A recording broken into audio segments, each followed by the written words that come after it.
Hello everybody, welcome back to Read and Reread. I am Angelia and today I am doing the Victorian Literature Journey Tag. This tag was created by Roz at Scally Dandling About the Books and Tilly of Tilly's Shelf. It was adapted from the Shakespeare Journey Tag and I was tagged by Jim at Jim's Books, Reading and Stuff, and I'm going to put all of that booktube bounty of wonderment down in the notes so that you can visit all these channels, watch their videos, and enjoy these wonderful booktubers. So October is Victober, when we celebrate all things Victorian, and this tag is all about my personal experiences reading Victorian literature. But before I get into the actual questions, I have to share my birthday gift. And it has a little bit of a connection to Victorian literature, so it's not completely out of the blue.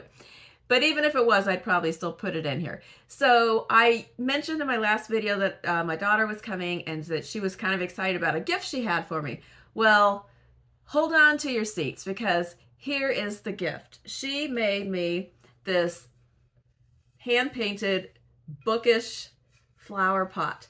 It has my channel name on here. It has the date of my birthday this year. And what she did was she went back through and she looked at my first couple of videos and then she started it. There's books on here that were discussed in my newbie tag, and then she went on to books that I talked about in my first couple of videos. And then she moved into some classics and favorites of mine. And here's the Victorian connection here. Some of these are Victorian novels, the Penguin cloth-bound classics, and then some more contemporary favorites as well. And she did all this herself, freehand. There's a little heart. And the most amazing thing is that she did this during her week. She's a senior in college. She's a biology major. She's teaching a biochemistry lab. She's working on a research project with a professor and some grad students. I mean, she is super busy. And somehow she took time to make this beautiful flower pot for her mama. And so I will show it again. I'm going to get a plant this week for it. We wanted to get one this weekend, but we ran out of time and they didn't have any. The plant vendor was not at the Veg Fest that we went to. But anyway, once I get a plant for it, I will show you a picture of the completed project with its new tenant. Not the tenant of Wildfell Hall, the tenant of the Read and Reread flower pot. So I love this so much. This is one of the best gifts of all time, and I of course have the best daughter of all time, so that was very exciting to receive. Okay, let's focus on the Victorian questions now. The first prompt is, what was your first, I have the questions right here, so what was your first experience reading Victorian literature and how was it? So I had to think a little bit to try to roll back to my earliest memory, and I think what I have found, what I think was my earliest was some of the poems in this book, A Child's Book of Poems. And I received this book as a gift when I was 5 or 6, and I loved this book of poetry. And most of it is not poems that were actually written for children. They're just appropriate for children. And then it has this wonderful late 60s style of illustrations too. I think this book was published around maybe 67, 68. I got it in the early 70s. And in particular, the one that I remembered was a poem by Christina Rosetti, which you have probably read, called What is Pink? A Rose is Pink. And I just remember loving this 2-page spread and reading this poem many, many times and memorizing it. I was a major nerd from an early age, and I thought it was a fun pastime to memorize poems out of this book and perform them for unsuspecting family and classmates. So once a nerd, always a nerd. The first full-length novels I remember reading that would come under the category of Victorian literature were Alice's Adventures in One... Am I going the right way here? There we go. Alice's Adventures in Wonderland and Through the Looking Glass. And the copy that I had as a child was a mass market paperback, a fat one with both of them in it together. But then my mother gave me this really nice set. It comes in a box, but I took them out for the purposes of this video. She gave me these in the early 90s as a Christmas gift. And these are from the Folio Society. So this is the only thing I have from the Folio Society because, you know, teacher salary. But this was a lovely gift. And so, and I remember having a very early, this might be also my first occasion of The Book Was Better, because I remember being in elementary school, I don't remember exactly, 7 or 8 or something like that, and going to the movies to see the Disney animated version. And it was, I think it was already like a revival movie then. I don't think it was a new release, but you know how they would come back and play one of their movies in the theater for a while. And that was before video and everything. So they would do that. Like it would just be every couple of years, something would come out, like The Jungle Book or Alice in Wonderland. So I remember going to seeing that and thinking, well, this is cute and everything and the songs, but it is not the same. They changed it up, and Alice doesn't even look like she was described in the book. And I just, from then on, I was like the worst person to see a movie with if I had read the book. It started early. But that was my earliest, and then I probably went on to the Christmas Carol from there, and, you know, so on and so forth.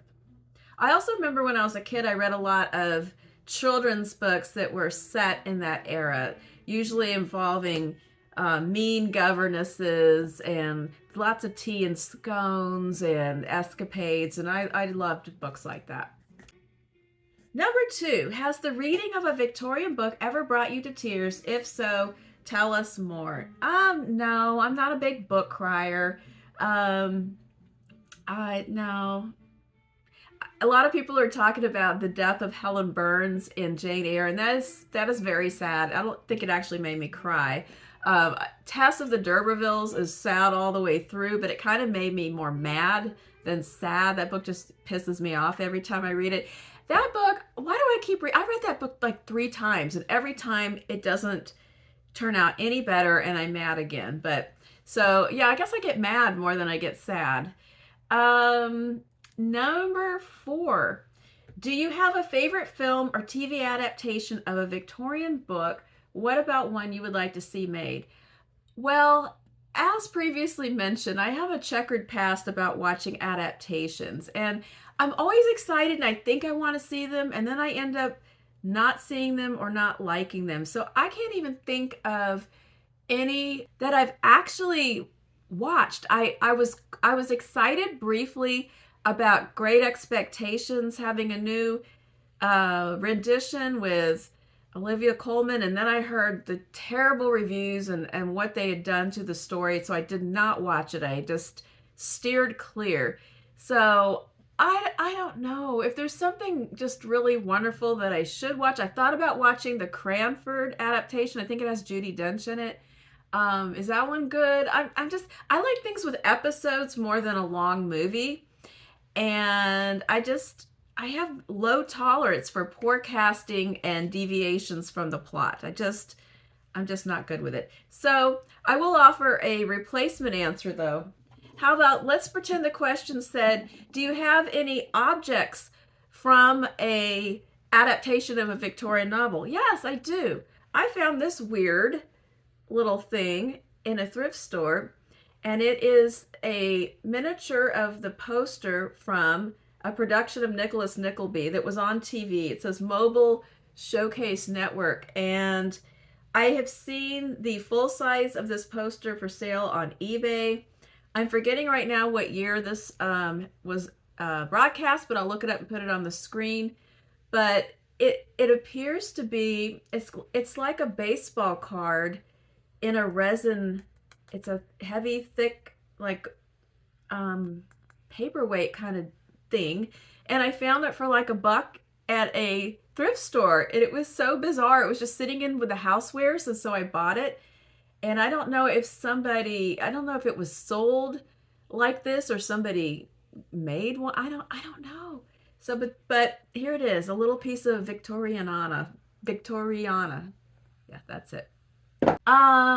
Which character in Victorian literature most resembles you or you identify with most? All right, I looked at these questions in advance and I thought about that and I thought I don't think anybody actually resembles me. I think I feel the most affinity with Jane Eyre, but she's nothing like me. And in fact, she makes a lot of decisions that I would not make, but I do feel a strong connection to her. So I'm going to go with Jane because I love her. Number 6. Do you have a favorite moment, scene, or line from Victorian literature? Tell us about it or read it to us. Okay, there is a scene from Jane Eyre that I want to share, so let me grab it. So this scene is, now this is a little bit of a spoiler, so if you've never read Jane Eyre, you might want to skip up and I will wave when I'm done with this remark. The passage that I chose is one where Jane finds herself having to sleep outdoors for the night. She has left her purse in a carriage. She has fled from her home and she finds herself without money or resources, and she calls upon nature to shield and protect her in the night. I touched the heath. It was dry and yet warm with the heat of the summer day. I looked at the sky. It was pure. A kindly star twinkled just above the chasm ridge. The dew fell, but with propitious softness, no breeze whispered. Nature seemed to me benign and good. I thought she loved me, outcast as I was, and I, who from man could anticipate only mistrust, rejection, insult, clung to her with filial fondness. Tonight, at least, I would be her guest, as I was her child. My mother would lodge me without money and without price. I had one morsel of bread yet, the remnant of a roll I had bought in a town we passed through at noon with a stray penny, my last coin. I saw ripe bilberries gleaming here and there like jet beads in the heath. I gathered a handful and ate them with the bread. My hunger, sharp before, was, if not satisfied, appeased by this hermit's meal. I said my evening prayers at its conclusion and then chose my couch. Beside the crag, the heath was very deep. When I lay down, my feet were buried in it. Rising high on each side, it left only a narrow space for the night air to invade. I folded my shawl double and spread it over me for a coverlet. A low, mossy swell was my pillow. Thus lodged, I was not, at least at the commencement of the night, cold. So the scene goes on for a while, where she considers the Milky Way and the scene above her, and it's really a beautiful passage. Also, she gets into some explorations of her spirituality that are really essential to her character.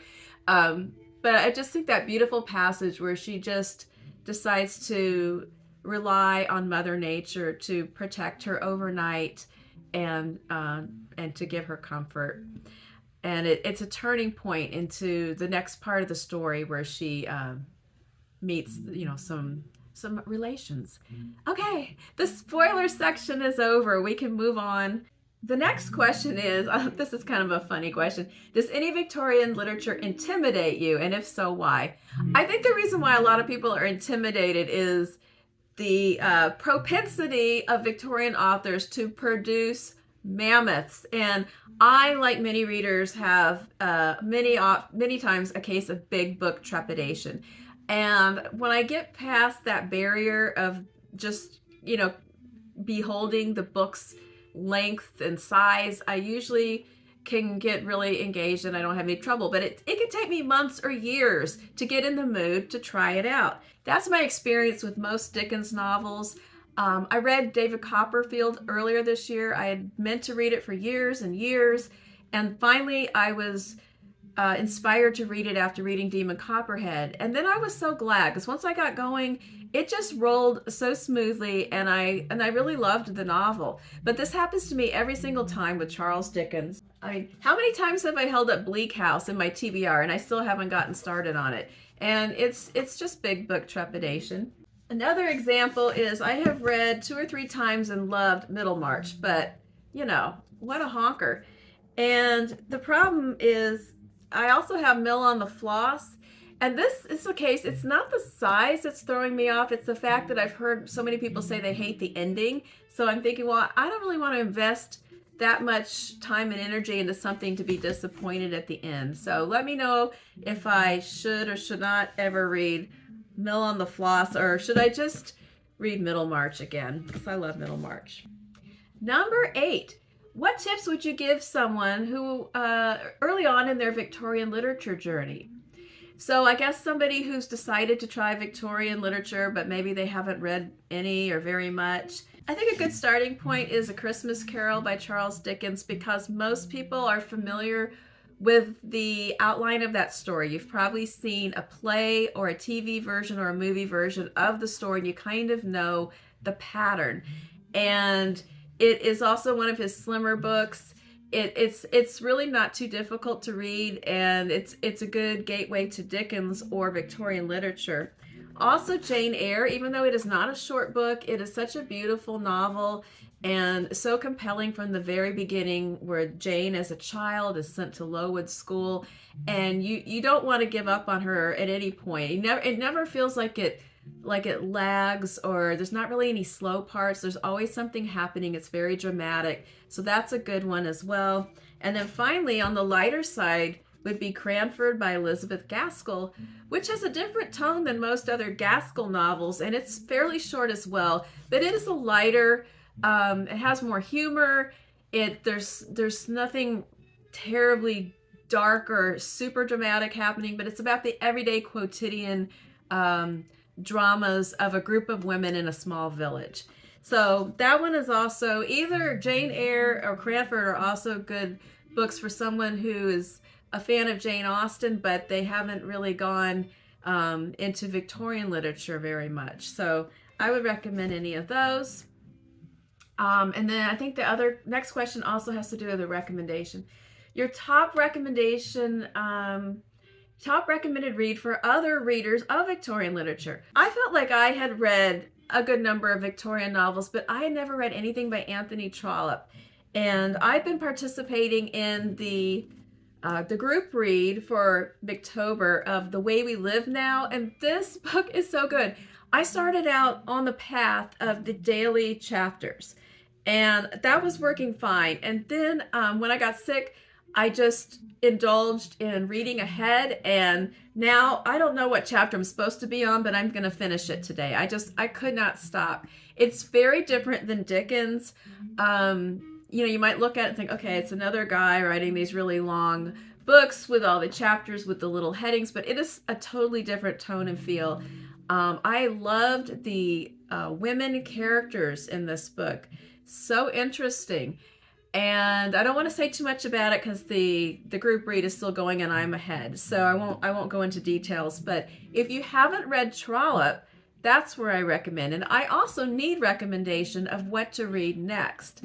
I know that there's a Barchester series and a Palliser series.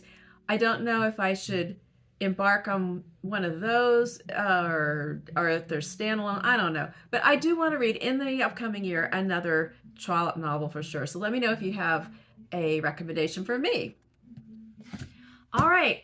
So the last one is tagging people, and I've probably seen at least 8 of these videos in the past week or two. So I don't know who's done it, who hasn't done it, or who's participating in Victober and would like to do it, or even if you're not reading Victorian literature right now, but you think it's a fun topic. So you are tagged. I hope some other people are still planning to do this tag. And thanks again to Jim for tagging me. It was fun to think about my answers. I hope you have a great day, and I will be back on Friday with Friday Reads. See you then. Bye-bye.